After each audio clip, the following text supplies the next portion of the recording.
البلاغ المبين.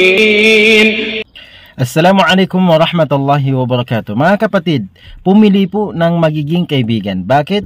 Dahil pwede kang maging masama, pwede kang maging mabuti sa pamamagitan ng iyong kaibigan. Ang Propeta Muhammad sallallahu alaihi wasallam ay kanyang sinabi na al-mar'u ala dini khalili, falyanzur ahadukum man yukhalil. Sinabi ng Propeta Muhammad sallallahu alaihi wasallam, ang relihiyon ng isang tao, ang pagkatao ng isang tao ay nakabase doon sa kanyang kaibigan. Subhanallah.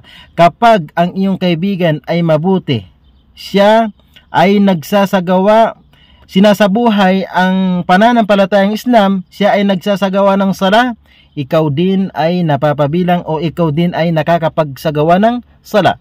Pero kapag ang iyong naging kaibigan ay isang magnanakaw, 100% na ikaw din ay mapapabilang sa mga magnanakaw. Tingnan natin sa aktual. Kapag dumarating yung mga tao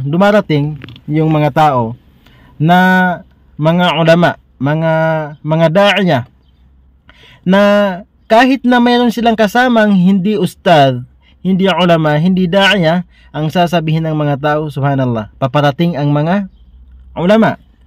Pero kapag na naman ang dumating na naman ay yaong mga magnanakaw, kahit na meron silang kasamang isa, dalawa na hindi magnanakaw, ang sasabihin ng mga tao, paparating ang mga magnanakaw. Kaya sinabi ng Propeta Muhammad sallallahu alaihi wasallam, falyanzur ahadukum man yukhalil. Kaya tingnan ng bawat isa sa atin kung sino yung kanyang kakaibiganin. Assalamualaikum warahmatullahi wabarakatuh.